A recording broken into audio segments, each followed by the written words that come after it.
Chapter 16. What Happened About the Statues.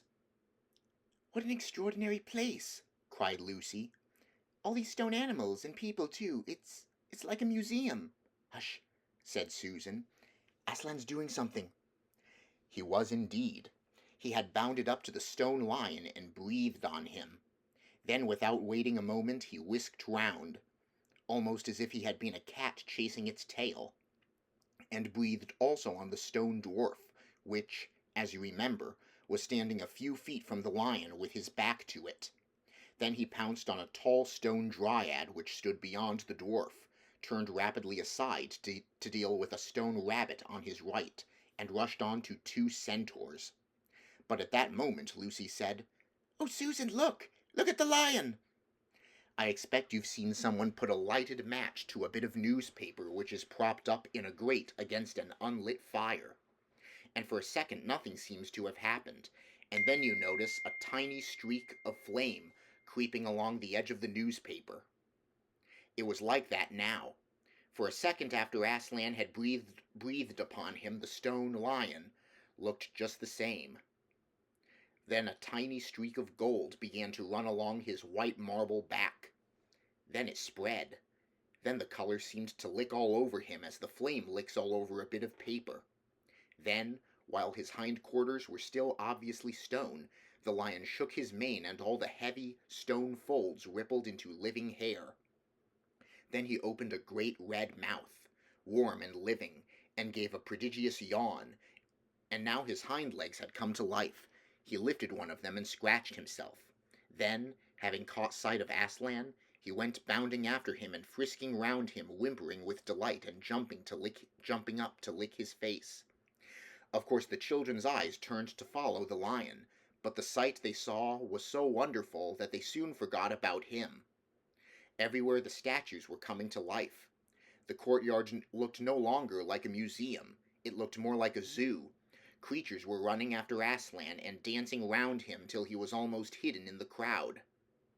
Instead of all that deadly white, the courtyard was now a blaze of colors: glossy chestnut sides of centaurs, indigo horns of unicorns, dazzling plumage of birds, reddy brown of foxes, dogs, and satyrs, yellow stockings and crimson hoods of dwarfs, and the birch girls in silver, and the beech girls in fresh, transparent green, and the larch girls in green so bright that it was almost yellow. And instead of the deadly silence, the whole place rang with the sound of happy roarings, brayings, yelpings, barkings, squealings, cooings, neighings, stampings, shouts, hurrahs, songs, and laughter. "Oh," said Susan in a different tone. "Look, I wonder, is it safe?" Lucy looked and saw that Aslan had just breathed on the feet of the stone giant. "It's all right," shouted Aslan joyously. "Once the feet are put right, all the rest of him will follow." "That wasn't exactly what I meant," whispered Susan to Lucy. But it was too late to do anything about it now, even if Aslan would have listened to her. The change was already creeping up the giant's legs. Now he was moving his feet. A moment later he lifted the club off his shoulder, rubbed his eyes, and said, "Bless me, I must have been asleep. Now was that dreaded little witch that was running about on the ground? Somewhere just by my feet it was." But when everyone had shouted up to him to explain what had really happened, and when the giant had put his hand to his ear and got them to repeat it all again, so that at last he understood, then he bowed down till his head was no further off than the top of a haystack, and touched his cap repeatedly to Aslan, beaming all over his honest, ugly face. Giants of any sort are now so rare in England, and so few giants are good-tempered, that 10 to 1 you have never seen a giant when his face is beaming. It's a sight well worth looking at. "Now for the inside of this house," said Aslan. "Look alive, everyone. Upstairs and downstairs and in my lady's chamber. Leave no corner unsearched. You never know where some poor prisoner may be concealed." And into the interior they all rushed, and for several minutes the whole of that dark, horrible, fusty old castle echoed with the opening of windows and with everyone's voices crying out at once, "Don't forget the dungeons." "Give us a hand with this door." "Here's another little winding stair." Oh, I say, here's a poor kangaroo. Call Aslan. Phew, how it smells in here. Look out for trapdoors. Up here, there are a whole lot more on the landing. But the best of all was when Lucy came rushing upstairs, shouting out, Aslan! Aslan, I found Mr. Tumnus. Oh, do come, quick! A moment later, Lucy and the little fawn were holding each other by both hands and dancing round and round for joy. The little chap was none the worse for having been a statue, and was, of course, very interested in all she had to tell him. But at last the ransacking of the witch's fortress was ended. The whole castle stood empty, with every door and window open, and the light and the sweet spring air flooding into all the dark and evil places which needed them so badly. The whole crowd of liberated statues surged back into the courtyard. And it was then that someone, Tumnus, I think, first said, But how are we going to get out? For Aslan had got in by a jump and the gates were still locked. That'll be all right, said Aslan, and then, rising on his hind legs, he bawled up at the giant. Hi, you up there, he roared. What's your name? Giant Rumblebuffin, if it please your honor, said the giant, once more touching his cap. Well then, Giant Rumblebuffin, said Aslan, just let us out of this, will you? Certainly, your honor, it will be a pleasure, said Giant Rumblebuffin. Stand well away from the gates, all you little uns. Then he strode to the gate himself, and bang, bang, bang, went his huge club. The gates creaked at the first blow, cracked at the second, and shivered at the third. Then he tackled the towers on each side of them, and after a few minutes of crashing and thudding, both towers and a good bit of the wall on each side went thundering down in a mass of hopeless rubble. And when the dust cleared, it was odd, standing in that dry, grim, stony yard, to see through the gap all the grass and waving trees and sparkling streams of the forest, and the blue hills beyond that, and beyond them the sky. Blowed if I ain't all in a muck sweat, said the giant, puffing like the largest railway engine. Comes of being out of condition. I suppose neither of you young ladies has such a thing as a pocket-handkerchief about you? Yes, I have, said Lucy, standing on tiptoes and holding her handkerchief up as far as she could reach. Thank you, missy, said Giant Rumblebuffin, stooping down. Next moment Lucy got rather a fright, for she found herself caught up in mid-air between the giant's finger and thumb. But just as she was getting near his face, he suddenly started and then put her gently back on the ground, muttering, Bless me, I've picked up the little girl instead. I beg your pardon, missy, I thought you was the handkerchief. No, no, said Lucy, laughing. Here it is. This time he managed to get it, but it was only about the same size to him that a saccharine tablet would be to you, so that when she saw him solemnly rubbing it to and fro across his great red face, she said, I'm afraid it's not much use to you, Mr. Rumblebuffin. Not at all, said the giant politely. Never met a nicer handkerchief. So fine, so handy. So I don't know how to describe it. What a nice giant he is, said Lucy to Mr. Tumnus. Oh, yes, replied the fawn. All the Buffins always were. One of the most respected of all the giant families in Narnia. Not very clever, perhaps. I never knew a giant that was, but an old family. With traditions, you know.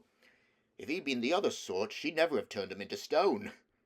At this point, Aslan clapped his paws together and called for silence. Our day's work is not yet over, he said, and if the witch is to be finally defeated before bedtime, we must find the battle at once. And join in, I hope, sir, added the largest of the centaurs. Of course, said Aslan.